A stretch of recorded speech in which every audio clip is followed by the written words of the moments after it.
Digamos que te llamas Adrano Rontal, pero te dicen Rocky. Digamos que eres un chico pobre, creciendo en una ciudad pobre, en la región pobre de un país rico.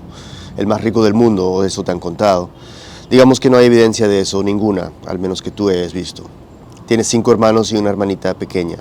No eres el mayor, pero sí el más valiente. Valiente aunque seas pequeño, valiente hasta cuando no deberías serlo. Digamos que el cheque de asistencia social llega el 1 y el 15 de cada mes. Tu padre se lleva la primera tajada para el whisky. Nadie lo ve hasta el anochecer. Y entonces no son tus hermanos mayores quien protegen a tu mamá. No son ellos, eres tú. Digamos que te visten con capas y capas de ropa, suéteres extra, camisas de manga larga, chaquetas, una armadura ad hoc tan rígida que a duras penas puedes mover los brazos. Y tu padre te golpea con una macana, como las que usan los policías. Y aún así no te acobardas.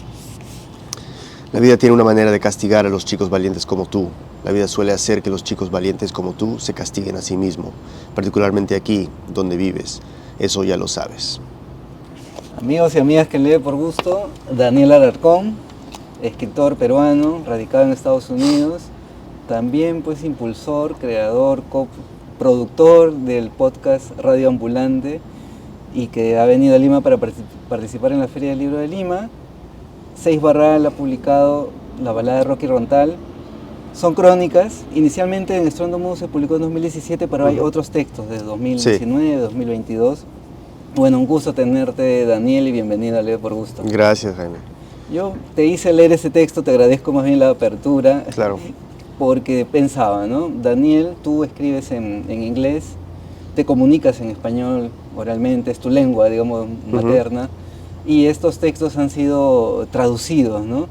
El ritmo de un texto, claro, en la prosa, a diferencia de la poesía, se pierde menos, pero ¿qué distancias, qué diferencias encuentras entre el texto en inglés y español? Tus textos. Sí, es una buena pregunta. Creo que las traducciones de este libro son impecables, ¿no? O sea, tengo unos traductores de lujo, o sea, Jasmina Barrera, Alejandro Zambra, Sabrina Duque, son cronistas, escritores, poetas excelentes en español.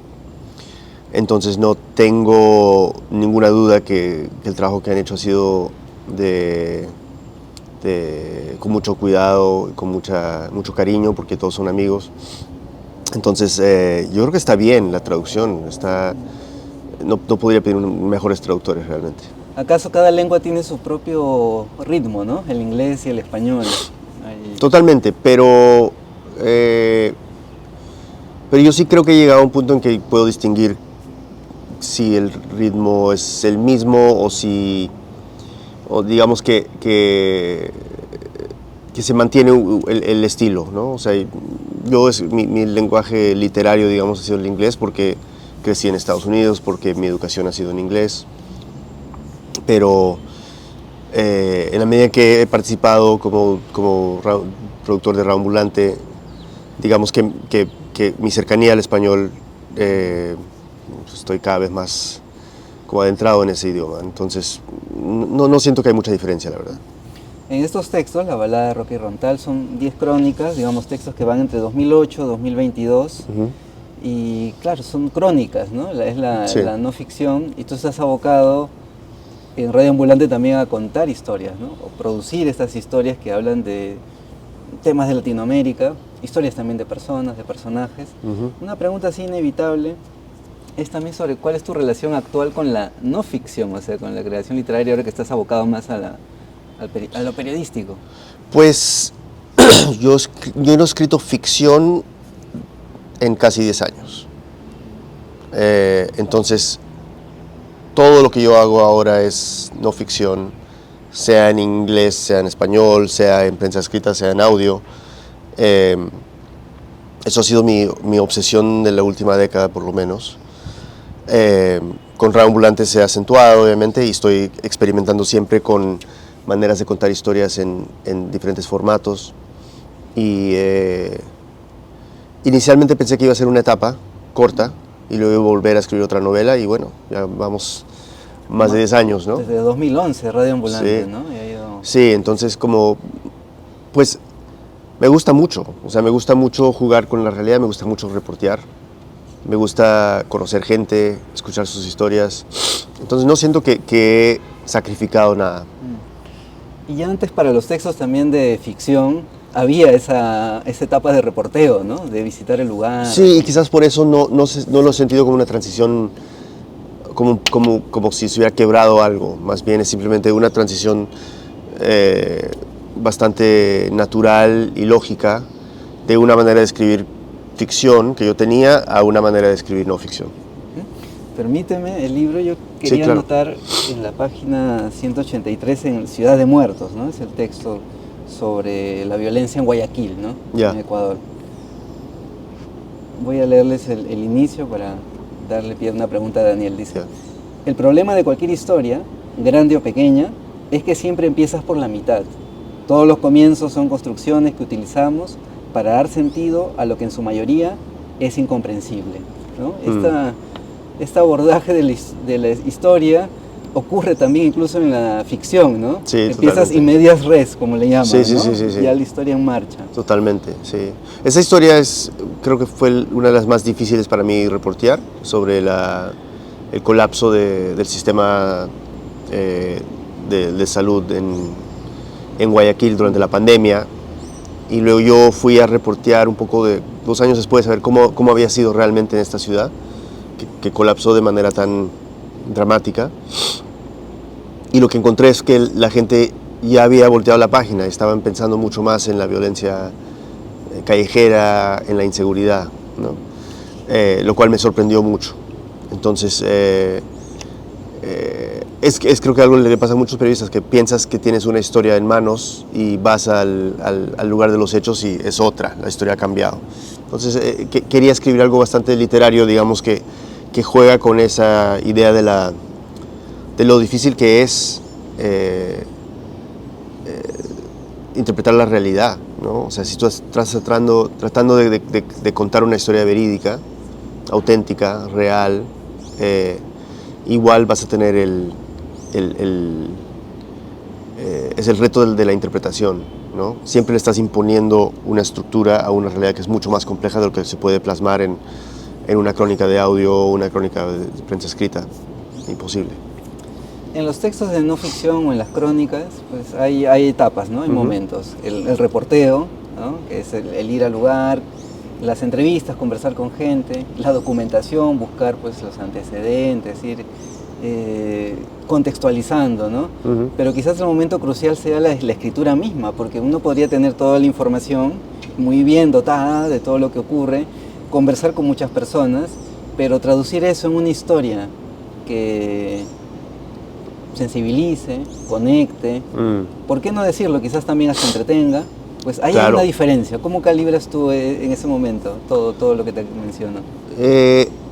Hay etapas, pero también las etapas se juntan, ¿no? Entonces yo muchas veces he dicho que yo no sé lo que pienso sobre algo hasta que lo escribo, ¿no? O sea, yo no sé cuál es mi análisis de una situación o la otra hasta que lo pongo en palabras. Entonces, hay una etapa anterior incluso que es pre-reporteo, que es lectura. Leo todo sobre cualquier tema, ¿no? O sea, para esta historia de Guayaquil, por ejemplo, leí desde historias de los incendios de Guayaquil en 1800, en el siglo XIX, Guayaquil cada 40 años se destruía por incendios. Era una cosa muy loca, ¿no? La ciudad crecía, ¡pum!, un incendio y comenzaban de nuevo y crecía otra vez. Los ataques de los piratas. Leí hasta textos de crónicas de los piratas ingleses que iban y saqueaban la ciudad, ¿no? Y los manglares, y describían el trópico y luego iban, saqueaban y se iban. O sea, leía cosas que no tienen ninguna lógica y casi nunca no aparecen en el texto. Pero para tener una idea de la complejidad de un lugar como Guayaquil hay que entender un poco la historia de dónde viene, o sea, cómo es que esta ciudad llegó a ser la potencia económica de Ecuador y entender por qué fue tan dramática el colapso del sistema sanitario, ¿no? Y de salud y luego allí en ese contexto ya comienzas a reportear. Pero Lo que yo hago es que cada día que yo estoy reporteando, yo voy, llego a mi hotel o donde me esté quedando y escribo un email largo a mi editora. Y ese email puede ser de 1500, 2000 palabras cada noche. Y trato de que sea súper informal, ¿no? Es como que, Débora, mira, lo que vi hoy es tal, lo que me impresionó es tal, hablé con fulanito, con mengana, con sutano. Y trato de que eso sea un registro de primeras impresiones.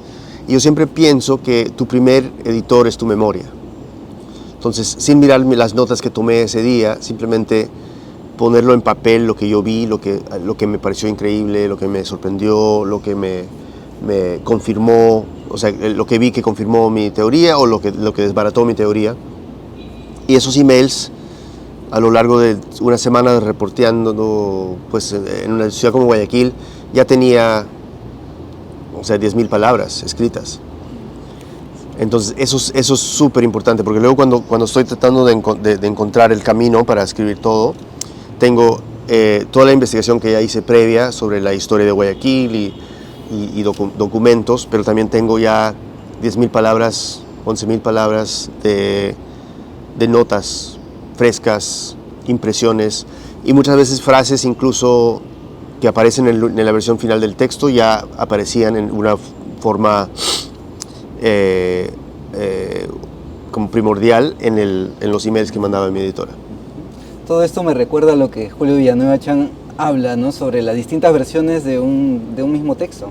Total, sí. Que tú también tienes esa obsesión, entre comillas, sobre estas versiones del mismo texto, distintos inicios. Sí, o sea, yo soy un escritor muy cuidadoso. Sí, totalmente. En el caso mío, cuando escribo para el New Yorker, mi editora influye también un montón, ¿no? Entonces uno siempre tiene que agradecer un buen editor por ayudarte a encontrar el camino en un texto.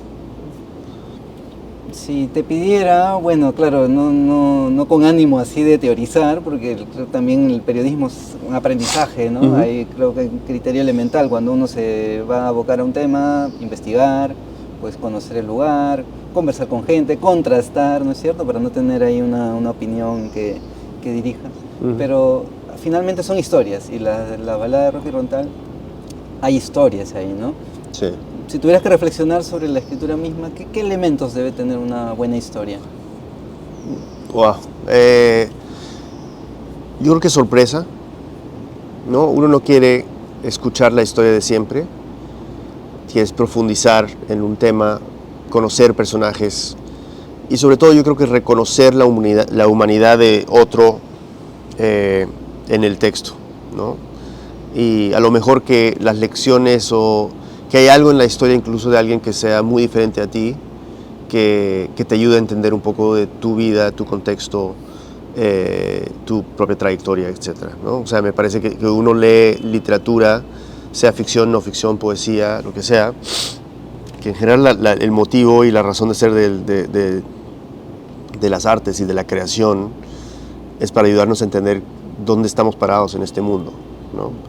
Y uno puede verse reflexionado en la historia de alguien como Rocky Rontal, en las historias de Guayaquil, en las historias de Perú, donde estén las historias de este libro. Y bueno, esa es la esperanza nomás.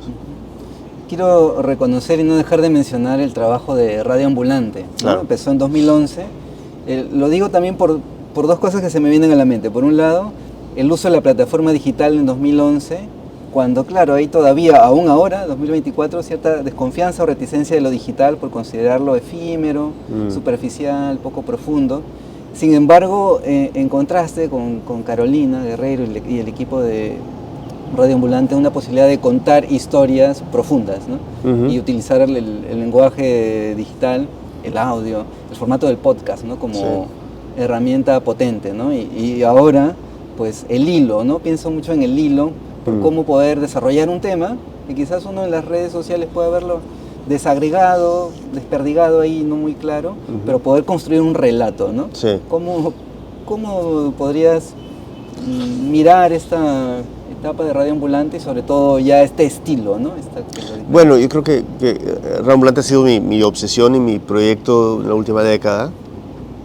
Es la razón que no he vuelto a escribir ficción, sin duda. Me encanta el trabajo, me encanta el equipo. Siento que tenemos gente muy talentosa y muy comprometida con el proyecto y con contar historias latinoamericanas en audio. Tuvimos la suerte de que llegamos en un momento en el que la gente estaba abierta a la posibilidad de contar historias de esta manera y una audiencia creciente, ¿no? O sea, crecimos de 7,000 descargas la primera temporada a 70,000 la segunda, 700,000 la tercera temporada. O sea, como que el crecimiento explosivo, y ahora, pues el año pasado tuvimos 13 millones de descargas, ¿no? Para los 3 podcasts. Entonces,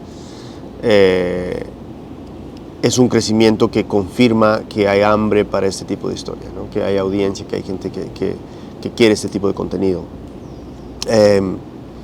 Para mí también ha sido un reto artístico, creativo, periodístico, intelectual, que me ha encantado, ¿no? O sea, aprender un nuevo lenguaje, nuevos formatos, de lo más básico, aprender nuevos programas digitales para cortar audio, que yo no conocía nada de eso. Me gusta el aspecto como de artesanal del tema, o sea, de cortar el audio, es como tallando, como ser escultor de audio, ¿no? Y sobre todo me gusta trabajar en equipo. El trabajo literario es muy solitario, sí, y el trabajo de Radio Ambulante es colaborativo. A veces hay líneas que se narran en mi voz que yo no escribí, que lo escribió un productor mío, y hay muchas veces mis productores narran en su voz cosas que yo escribí.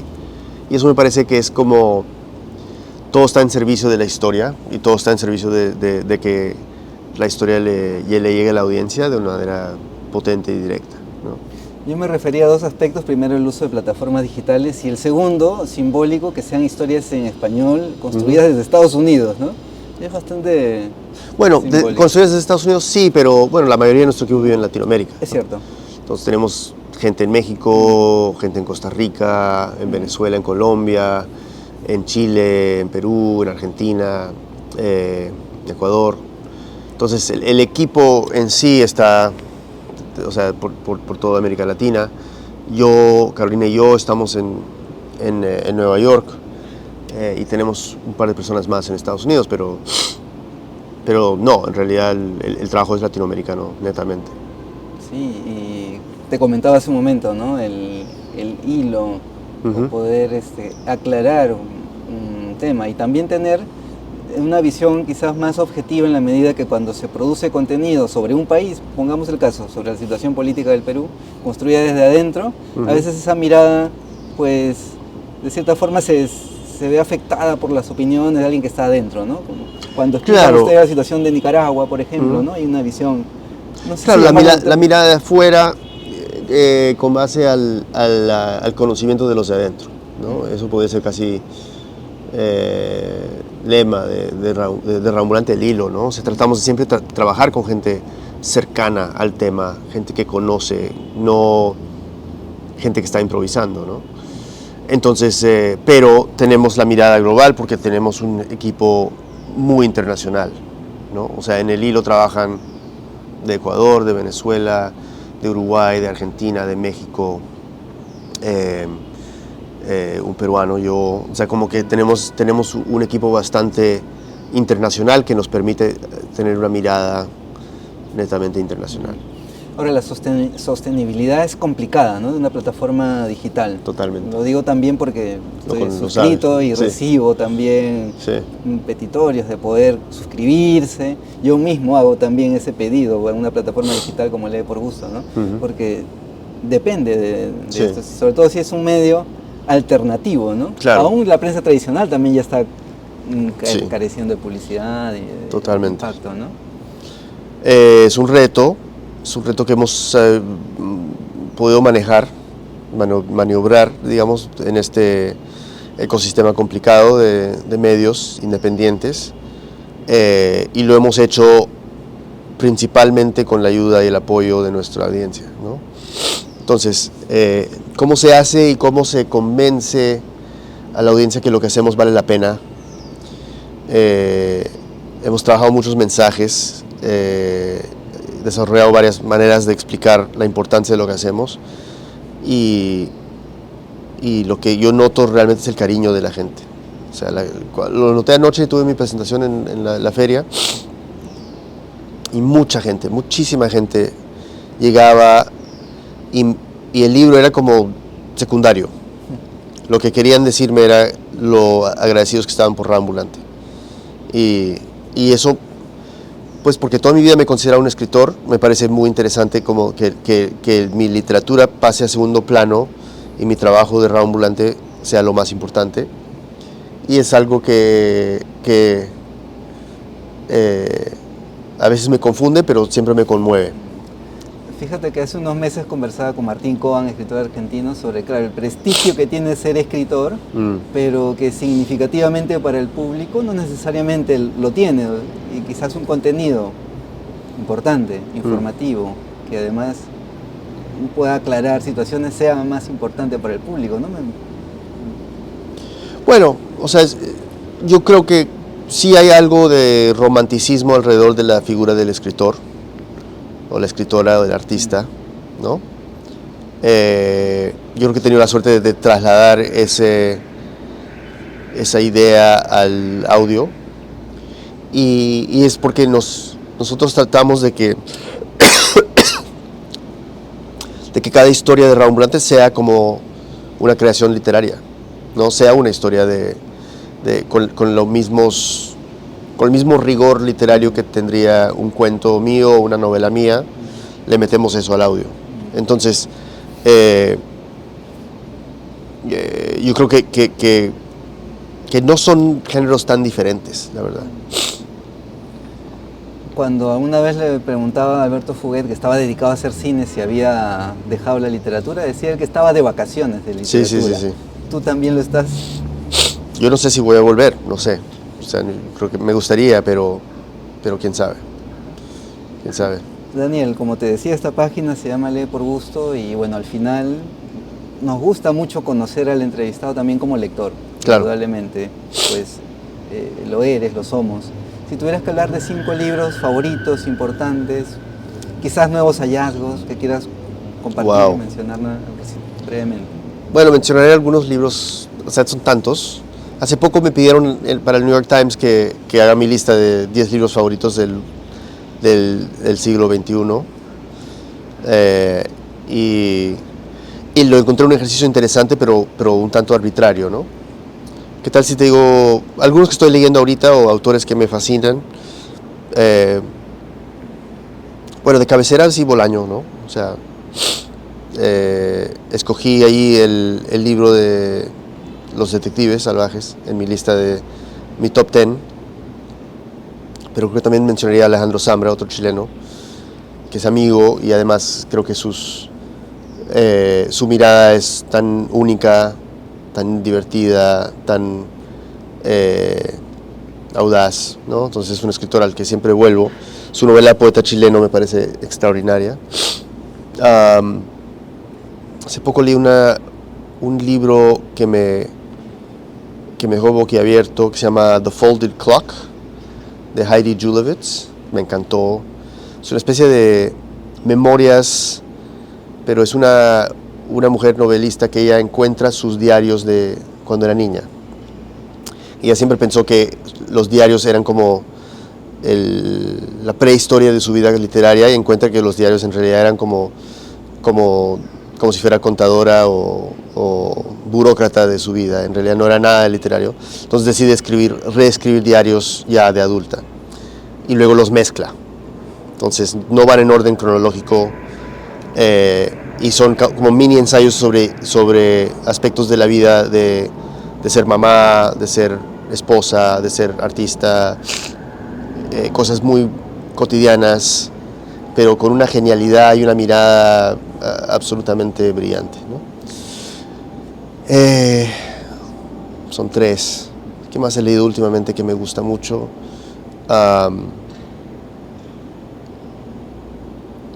Bueno, leí, hay un libro del periodista Patrick Radden Keefe que se llama Say Nothing, o sea, no digas nada, que es un poco la historia del conflicto en Irlanda del Norte, de los famosos Troubles, ¿no? Que es un libro de no ficción que se lee como una novela y es, o sea, de esas que comienzas y no puedes parar, ¿no? Y creo que para terminar,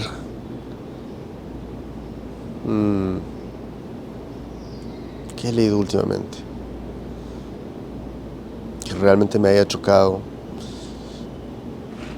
Bueno, un libro que se llama Citizen, de Claudia Rankine, que es una poeta afroamericana que describe un poco esa dualidad de ser afroamericana en Estados Unidos y lidiar el día a día con pequeñas muestras del racismo que te cierran caminos, ¿no?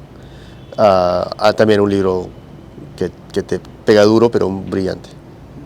Muchísimas gracias, Daniel. A Daniel ti, Alarcón, escritor peruano, periodista, está en la Feria del Libro de Lima.